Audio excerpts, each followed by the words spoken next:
Okay, so this is a tutorial for the Flight Factor 777 going over the pre-flight safety scan, CDU pre-flight procedure, and the pre-flight scan.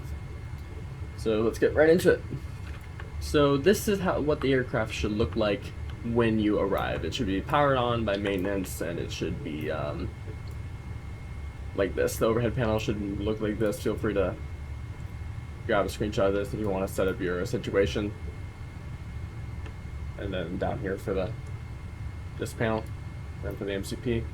All right, let's go. So first thing we want to do is turn on the Adderoo. This will get the system going and will allow us to properly navigate the world. Next, we want to check our stats page. Oh, first, while we were on engine page, we want to do the oil quantity. Make sure it is 23 or above. We are 24, so that is fine. Hydraulic quantity is on the stats page. You can check it on the hydraulic panel, or hydraulic page, I should say. But we already have to come to the stats page anyway. So quantity 1.1, 1.0, 1.0, 1.0, that's perfectly fine. Oxygen, discrepancy between the passenger and freighter variant. I should mention I'm on the freighter right now, not the passenger variant. So if you're on the passenger variant, you will only have this one little box right here. It'll be smaller and it will have crew pressure. Freighter will have the supernumerary pressure for gaseous oxygen. It is an option in the EFB. Some passenger aircraft do have it, but most don't. It is an option in the EFB if you want it or not. And then we're going to check to make sure that we have our crash axe and our fire extinguisher. And then we're going to have the escape rope, make sure it's stowed. Check the circuit breakers, make sure they're not popped and look normal. We come to the aft maintenance panel and make sure all these guards are closed. And that is the pre-flight scan complete. So next up is the FMS pre-flight procedure. So first of all, we come to FMC. Select both. You check the model, make sure it's correct. 777 200.4, that is the LR / freighter variant. 300 ER is 300.1. 200 ER is 200.1.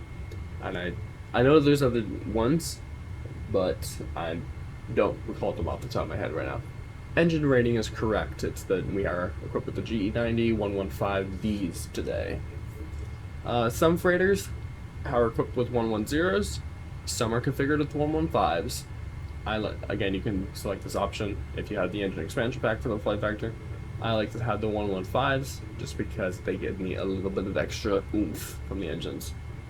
And you want to make sure you have your database cycle is active. So June 11th through July 9th, 2026. It's currently June 27th, and that is within this range, so that's good. You can switch to another cycle. I don't know why you would want to do that, but you can if you want to. And then we are leaded to the next page for the pre-flight. And so pause. Next page is position in it. We're going to take the GPS position right here, set it in the internal position. I should have done this before coming to the FMC, but we want to go to our EFB first, come to external services, Navigraph, get data from SimBrief. Again, I should have done this before hopping in the FMC, but I digress. That's good right there. And then while I'm here, actually, I'm going to do...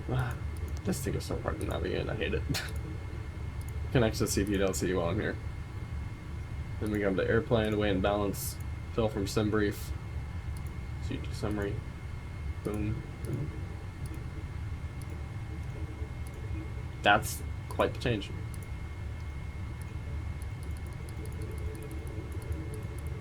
Why is it doing that?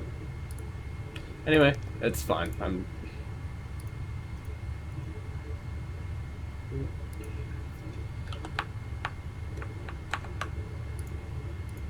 Yeah, there we go. Fixed it. This thing is clunky. Contains full load. Then we come back here, and then we relate it to the route page. The reason why I went to the FP is you need to do that part in the FMC, that sim brief initialization to work. You don't need to put the weight data or connect to ACARs, but I like to do that one there. So route request, you want to make sure that the if you're doing a route request, which you probably should because it's easy and saves a lot of time, we want to make sure that your route is aligned, which it is, and you want to make sure that you have your and your ACARs, you have this all this stuff is good. And you also want to have your what's it called, your sim brief data initialized in the EFB. So without out of the way, we have this prompt to request a route. We're going to do that. This will take a little bit. Shouldn't take too terribly long.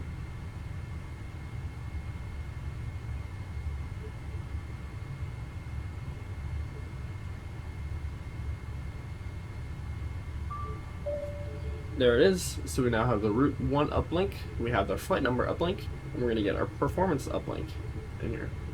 Just put these messages here. So now we have two options. We have the option to either load the route or purge the route. Loading the route will put it into the FMS. Purging the route will not put it into the FMS. Obviously, we want to put it into the FMS, so we're going to load it. Route 1 uplink is loading.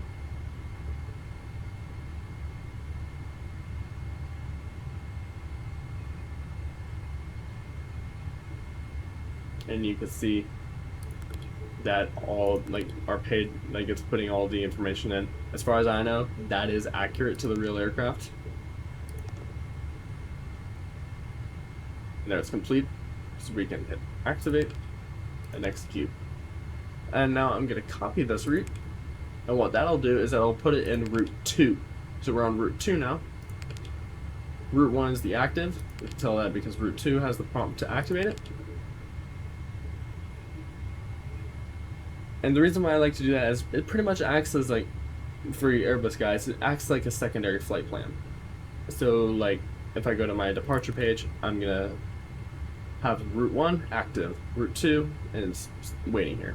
So for our departure, we're 25 center, Dallo 1 Delta, go back to index, Seattle, we're on the Olympia 2, no transition because we're coming in straight from Olympia. Not from Battleground or whatever this viewer is. Then we're on the ILS-16 left via Griffey. Activate or execute that again. Now the reason why I like to don't like to change this or like to activate the route 1 before putting all that data in is because if I get a runway change or a SID change, I can just easily go to route 2 and then make that change and then execute it and activate it. And I don't have a lot of time saved. And next we're going to go back to the route page and go to our performance init page. I'm going to reject this data and type it in all manually because I trust myself to type it in more over typing it in or putting in some brief data. It is all this is all sim brief data, but I'm still going to put it in anyway myself. And as far as I know, this is what real world pilots do. They always reject this usually. And this is a good time to explain that you see these white boxes. These are required information, required entries. If you have a dash, that is not required to be inserted. It's optional. So our zero fuel weight today, I'm actually going to move the load sheet over here. Your zero fuel weight right here, 498.7. Make sure you put it in this box right here, line select 3, not line select 1, which will put it in the gross weight box, which is obviously not correct. Then our reserves today, go back to my OFP, is 16.1. That's fine res plus alternate in the OFP. Cruising altitude today is 29,000 feet. Descent forecast uplink is ready, and our wind data uplink is ready. Cost index is 95, and our step size today, actually for this cruise CG I don't really mess around with it, I just leave it as is. Step size, you can have it as IKEA, which is 4,000 foot increments, RVSM, which is 2,000 foot increments. You can also put this to like any value between 0 and 9,000, so you can have 1,000 foot increments if you want. You can have 1,000 foot increments if you want. Again, the range is 0 to 9,000 here, or R or I. And I like to put it at 0 so I can manually insert my step climbs. Thrust limit. We're going to go to SimBrief here. Do my performance calculations. Select the temperature is 37. One thing to note: if you type in a cell temp and you realize, oh, I wanted to do takeoff 1 instead, derated takeoff 1, it'll delete this. So you always you got to make sure that you select, like, you want to do a derated takeoff and not takeoff 1 and takeoff 2. Select takeoff, and then once you selected which one you want, then type in your cell temp. Then we're lead it to the takeoff page. And today we are using flaps 15, and the range, the acceptable flaps for takeoff are 5, 15, and 20 in the 777. 5 is usually the way it is. A 15, which is what we're using today, is usually used for heavier lows or hot and high operations, or both. And 20, I've never used it, nor have I seen it used in real life. I'm assuming that's like an extreme. Anyway, we're flaps 15 today, and you see this is a dashed entry. It's not required, but I'm going to insert it anyway. Mach is 28 exactly, so that's what we're going to put in here. So if it was like 27.5, we'd round it up to 28. If it was 27.4, we'd round it down to 27. And we're going to compare this with our V speeds, which are now populated with the ones I got from my calculator, my SimBrief calculator. So V1 given to me by the aircraft is 163, and SimBrief says 169. VR is 171, SimBrief says 173. I'm taking, like, for like a performance calculator, I always put the performance numbers in there. And then V2, 176, 177 is given to me. Alright, now when you see this thrust limb again here, that indicates that the pre-flight is complete, that we are good to go. If you see something here like perf in it, or pause in it, something that isn't thrust limb, then you need to go back and do some entries. It'll lead you to that page so you can fill out what you need to fill out. But we have thrust limit right here, and we switch in between the two. And the indication of the thrust limit is here, and not anything else, means that the CDU pre-flight is completed. However, for me, it's not. I like to insert a little bit of extra information. So first of all, I'm going to insert my step climbs. So we're at 290 initially, and then at INVOM, we're going up to level 310. I'm not going to execute it because I have more step climbs to put in, so it'll save me an extra key press. Then OVSUN, oh, we're skipping that, it's going down. 41 north, 160 east, right here. 330, we're going up. This is how you format it. You can do like a /330s or 330s. You always need to have an S at the end to indicate that it's a step line. Put that in there. And then 48 north, 160 west. Which is down here, we're going up to 350. Then that's our last one, so let's do that. Then route data, load the wind data. And if you didn't have it previously, you can request it and then load it. We're going over to VNAV, and we'll load up the descent forecast.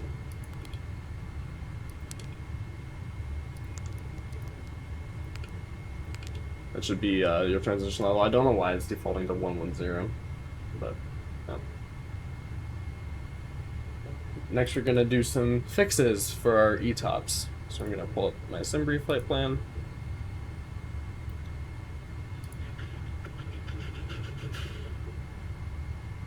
View PDF. Go all the way down. These are maps. So these rings, these little rings, are 60-minute rings. These big rings are 180-minute rings. So this is equivalent to around 420 nautical miles, and then this is around 1,260. So RJCC has a little ring and a big ring.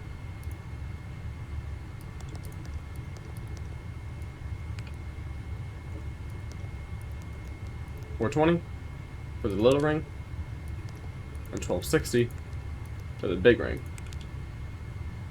Next up is RJCK. Do not know the names of these airports. And we just have a little ring for this one. Then we have Salmon Bay, Alaska, which has both a little ring and a big ring.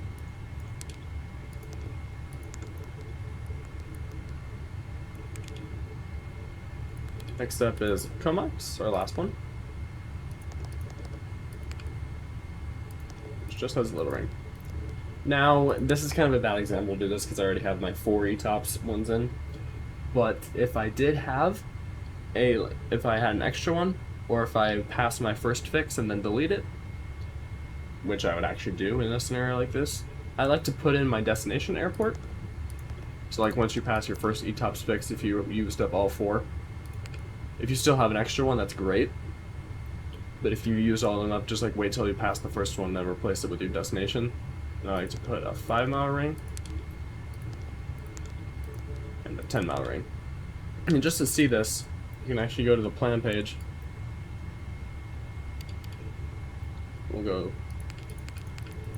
I'm actually going to increase all this all the way up, just so you can see this. Yeah, there's the big ring, our first big ETOPS ring. That's a step climb right there, the little green dot. And there's our 2 little rings right about there. And there's the exit of the big ring, and going back into another big ring.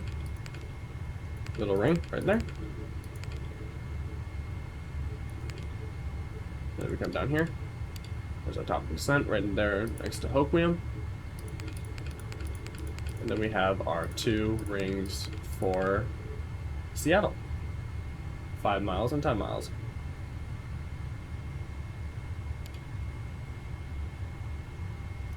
Alright, so the CD preflight is now complete, so we'll put this onto the takeoff page, which is accessed by the unit ref button if its CD preflight is complete, and then legs on the second one.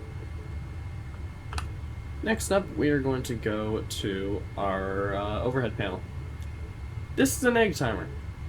It's an optional piece of equipment on a $200 million jet that costs about $15. I believe Lufthansa Cargo and Aerologic both have this installed on their freighters. As far as I know, it's used for in-flight cockpit rests, which are not allowed in the United States, or help crews, like especially cargo crews, time how much they need to like put their meal in the oven for. Anyway, I never touched this. Battery should be on. Thrust asymmetry computer should be auto. Primary flight computer should be guarded. Battery on. Cabin utilities should be on. If you were on the passenger variant, which we are not today, you'd have the in-flight entertainment button right here, and it should also be on. APU gen should be on, and we can start up the APU. It will go, you push it through on, and then start, and it'll spring back to on. Right there. Bus tie auto, right bus tie auto.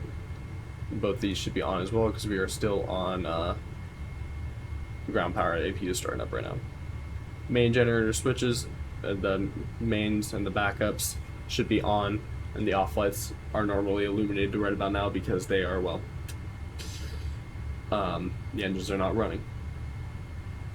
And the drive switches should be like this. You do not want they should be guarded with this drive light illuminated. You do not want to touch these. These are touched by maintenance only. Ground proximity runway override, you want to make sure it's dark like this.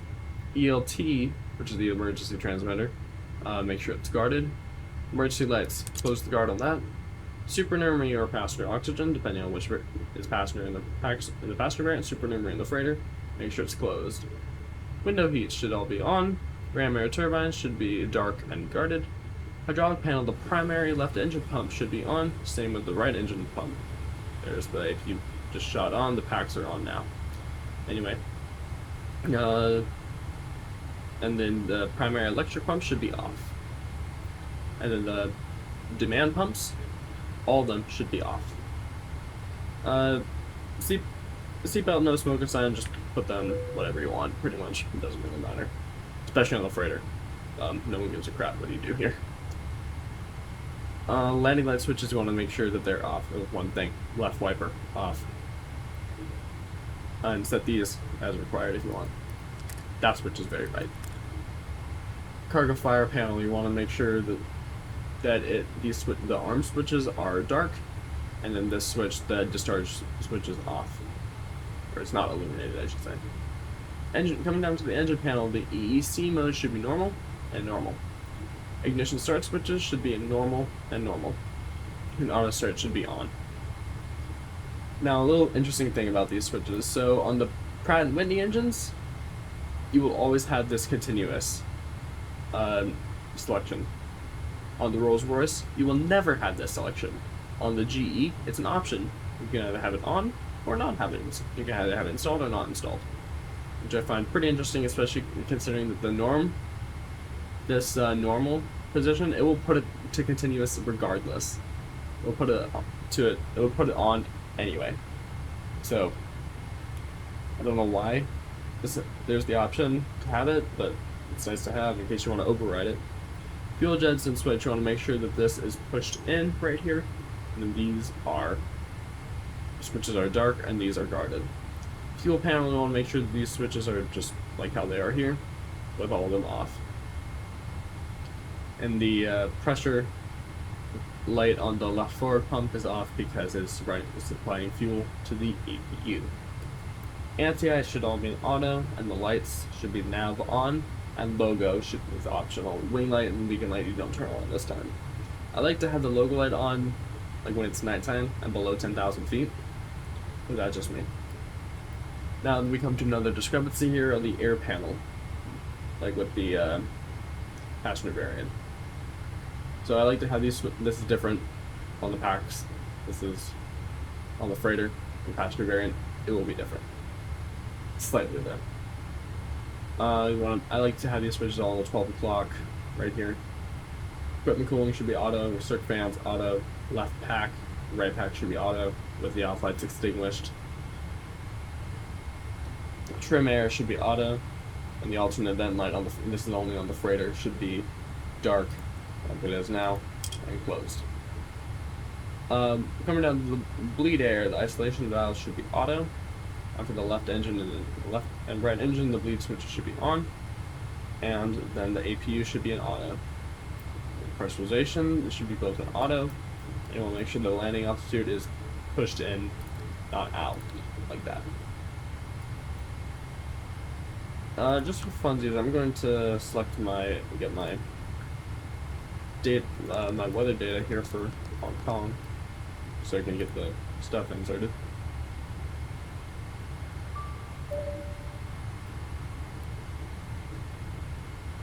1002. I really doubt that's the case. It gave me that earlier.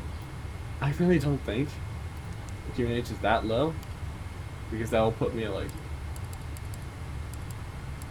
negative 200 feet, which is definitely not the elevation of Hong Kong.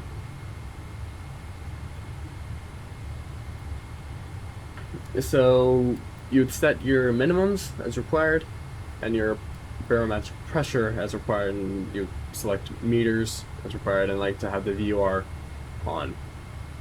Again, you can choose to have that on or off, it's up to you. Flight director should be on, auto throttle, arm switches should be on as well.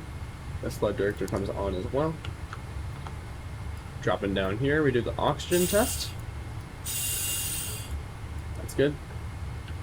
We'll make sure these buttons are dark, like they are here. And then you want to check your flight instruments. Make sure that there are no speed flags. Like, just make sure there's no flags. If the V speeds haven't been inserted yet, make sure that there's the no V speed flag. That should be the only one that appears here under normal conditions. On the FMA, make sure that there's toga toga, and then the flight director is shown. Make sure that your flight instruments are good as well. So today is 1003 254. You can verify that with the compass as well. Actually, I think that's backwards. Yeah, that's backwards. 24 is over here, not over here. Oops. And heading ref should be normal as well. Auto brake should go to the RTO. Gear lever should be down. These buttons should be dark, and these three should be guarded with the ground proximity warning system. Alternate gear should be guarded. FMC, auto, inboard display, MFD, same one as over here. You just set these as required. Again, make sure these switches are dark, and then test the oxygen over here if you want to. And then we come down here, make sure that the speed brakes are down, flaps up, alternate pitch trim is normal. Set that parking brake if it's not already set. Fuel switches are cut off, throttles are idle, and reverse levers are down. Alternate flaps are not armed and they are off. And set your radios down here. You want one other thing on the freighter, you have this little call button, or this call panel, it's not on the passenger aircraft. And then set your Wixer as required. I like to have it as an auto, as it is right there. Then WXT and WXT right here. So have this boom, boom, boom for auto. And one other thing, TCAS off should be over here as well. Alright, and that's the pre-flight complete, pretty much. So now we can pull up the pre-flight checklist. Oxygen is tested 100%. Flight instruments, heading is 254, altimeter is 1013. That's the checklist complete. You don't need to check these because they're automatically checked. So once you have those check marks off, the checklist is complete. And so now we can do the put 177 in here for V2. We put our V2 in here. Arm LNAV, arm LNAV, arm VNAV. If you have a vector immediately after departure, you wouldn't arm LNAV, but we don't have a vector in this case. We're just going straight out. Put in our initial heading. I don't know the exact runway heading, but I'm not going to fly, so it's no matter. Just put it for 254. And then put this to the initial altitude that you cleared for, or just put it up to your initial cruise altitude, which I like to do. And always switch this back to auto when you're done with it.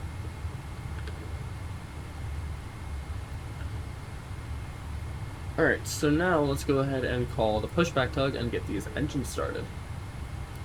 Ground cockpit, please show me where you want to go.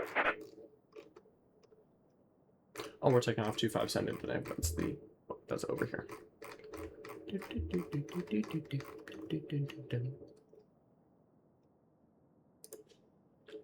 Ground cockpit, totally shrugging up. Alright, now we do our before start procedure. So we'll get rid of this. And while I'm over here, I'm actually gonna say bye-bye to people. I'll arm this door. Close this door over here. And this is manual, automatic. Just put that in the automatic position. Verify that everything is closed. Tug is right there. And then we go to airplane. No service. And I'm not using the interactive crew because I find them incredibly annoying. So anyway, let's get back to our overhead panel. All doors and hatches are closed, ready to connect. Thanks, mister.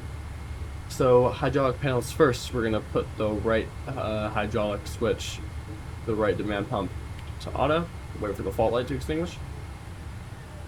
There it is. You can hear the pumps going on in the background. Then the 2 electric pumps. Wait for this fault light to go out. And then put these 3 into auto.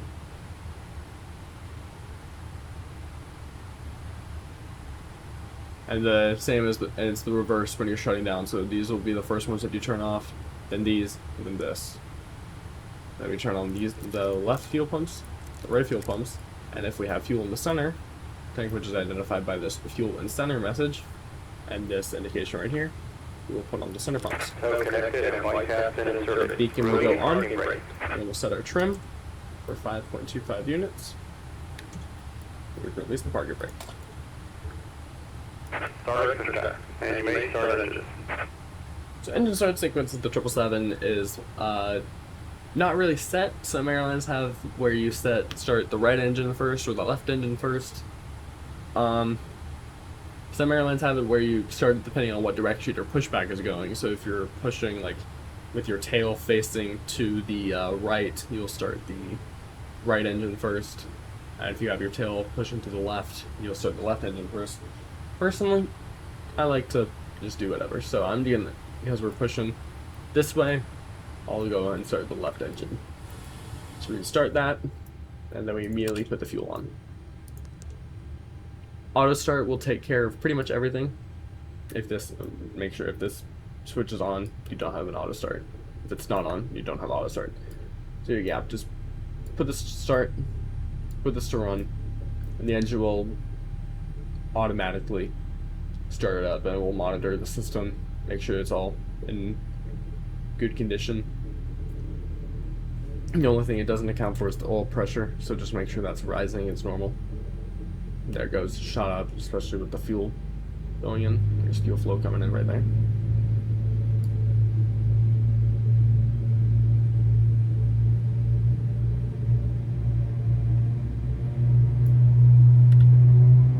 Those G890s are really shaking my desk. Love them. Then wait for this red line to disappear, and for the EGT to start going down. There it goes, red line's gone, EGT's going down. So we go ahead and start up the right engine. Same exact procedure.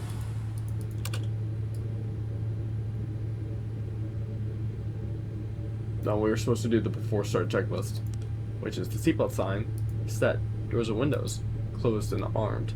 MCP V2 177, heading 254, altitude 290. Takeoff speeds V169, VR73, V277. CDU preflight is completed by this line right here. Trim is 5.500. Operation complete. Set parking brake. And taxi takeoff briefing is complete. I'm not doing it because it's in my head and I'm not flying anyway. Brake set. Disconnecting tow. Stand by. Alright. And the AGT's falling. Line's gone. That's a good start on the right. So we'll go ahead and turn off the APU.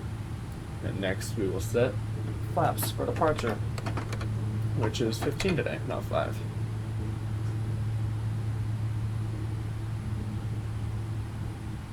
You get this APU cooldown message right here, letting you know that the APU is indeed shutting down.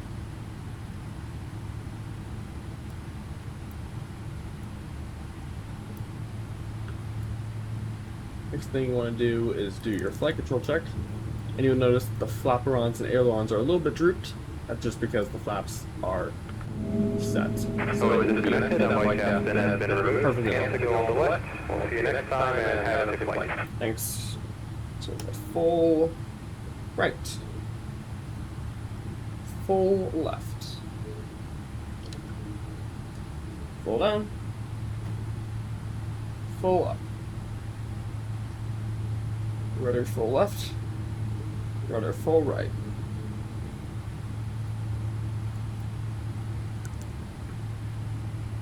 There's the pin over there. So we'll do our before. Well, let's put this on transponder first. Then. Next, we will do our before taxi checklist. Before taxi checklist recall should not be conditional. It should just be a checkbox, but that's fine. Recalls checked auto brake RTO. Well, actually, don't need to call those out. Flight controls checked. Ground equipment is cleared before taxi check is complete. Alright, let's get going. Release the parking brake by just stepping on the pedals. There we go. And then we get moving. This door's auto message will disappear automatically above 30 knots. When you're heavy like this, the 777 does need quite a bit of thrust to get moving. At lighter weights, it usually kind of likes to get up and go pretty quickly.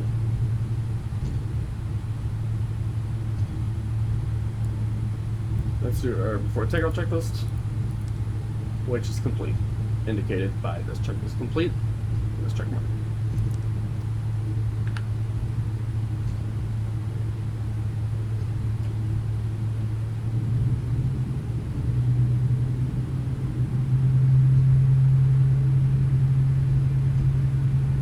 So right now we're just taxiing out to runway 25 center for departure.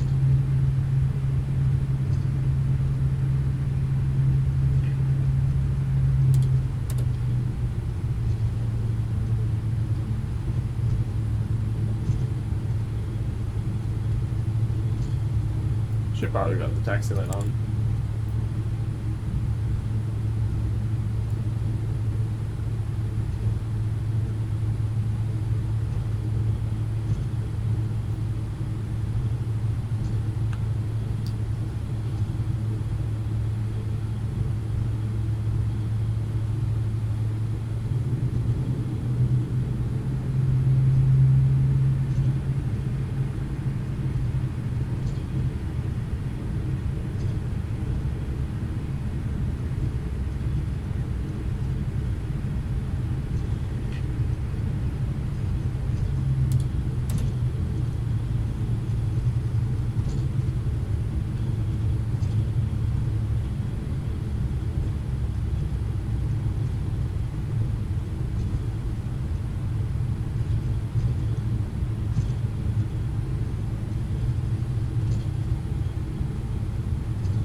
For taxi technique, I like to put this edge of the white line right, usually on this the yellow line, right on this white line, and that'll be pretty much spot on.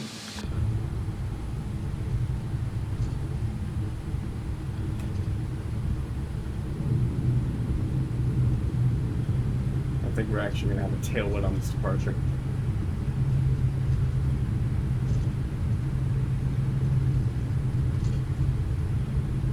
So I'm just going to get this up in the air for the tutorial, and then I'll stop recording and kill the flight, because I don't really feel like flying, but I want to make this tutorial for people who want some deep system stuff on the 777.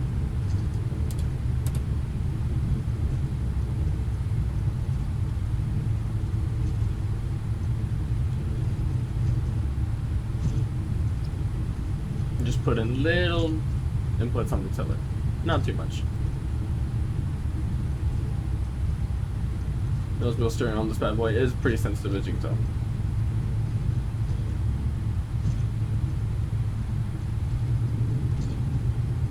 Probably because it has main gear steering as well.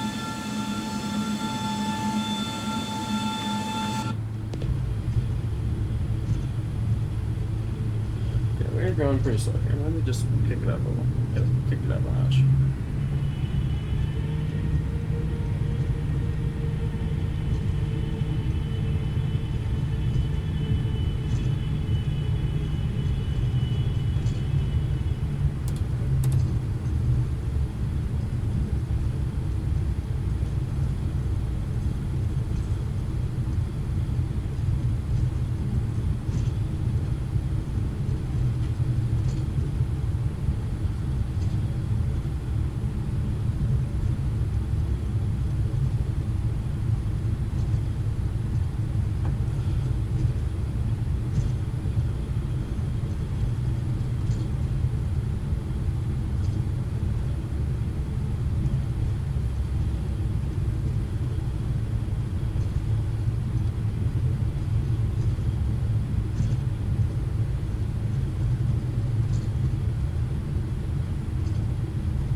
coming up on the end of the taxiway. We start to turn out onto there.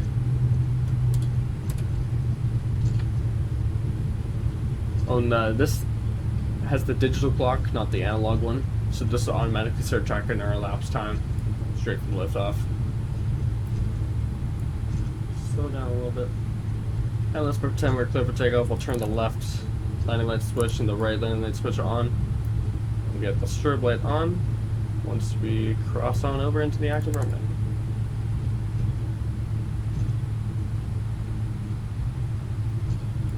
You will only turn this nose light switch on once you're 2-5 center. XRAS. You will only turn this nose light switch on during when you're cleared to land, and we are obviously not landing. So let's get lined up here. So what takeoff is going to look like? We're going to spool the engines up to 55% in 1.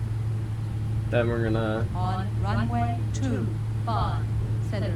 hit the toga switch, and we are going to, which I have set to a keybind on my throttles, and then we are going, probably set this to TRA though, and then we are going to, at V1, we're gonna slowly lift off the runway, or not V1, VR. We're gonna lift off the runway. V1 is automatically called out by the aircraft's avionics, but I do have a script running to give some real callouts for 80 knots and rotate. So without further ado, let's get going. We'll up to 55%, which is right around here. Hit toga. Hold the brakes. And then there. Release the brakes. Just ref. Then LNAV is going to come on. The thruster up VNAV speed.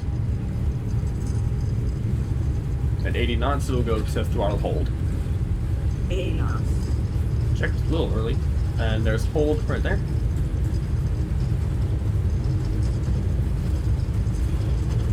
A long takeoff roll today.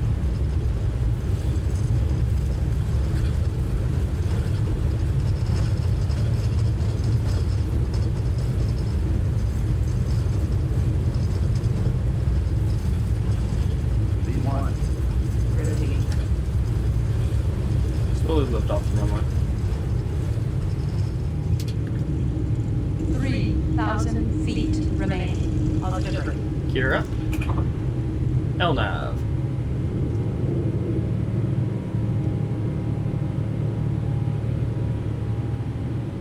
Thruster up VNAV speed.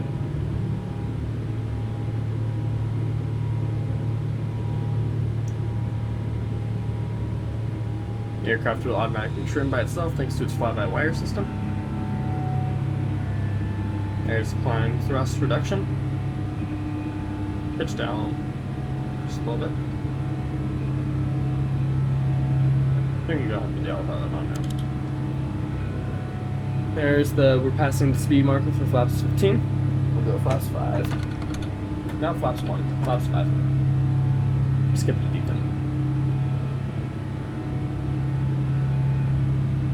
You'll notice the speed target increasing.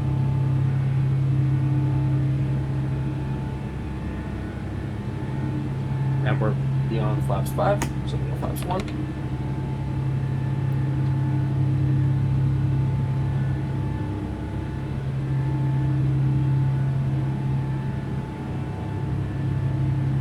Not a fan of how this aircraft seemingly lets that amber tape catch up to it like that.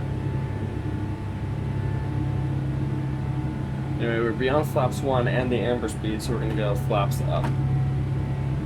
And you'll note that our speed target is above 250 knots, under 10,000 feet, just because we are heavy. So it's going to try to maintain our flaps up speed. Or higher. Yep, I know. I don't know why you like to get so low in speed. So it'll stay like this until we get to 10,000 feet. We'll return the landing lights off, and the aircraft will accelerate to a climb speed right around 300 knots. Yep, 329. No, just an FYI, that little click you heard on the rotation, that was the sound of auto brake going from RTO to off. It snapped off due to the weight on the gear coming, well, the weight on the gear reducing pretty much as the aircraft lifted off the runway. Alright, so as we're turning out away from Hong Kong, I think I'm going to wrap it up here. 45 minutes so far. I think I dragged on for a little bit longer than I needed to, but wanted to just show like what it's like getting this aircraft from the ground onto the into the air, pretty close to how the real people do it. So that's gonna do it for me. Hope you've enjoyed. Hope you've learned something. You know, it was a long tutorial, but I hope you skipped around a little bit and find something that you needed to really wanted to learn about this aircraft. So if you have any questions, feel free to leave them in the comments and I'll try to get back to them. But happy flying. I hope you enjoyed. See you next time. Bye bye.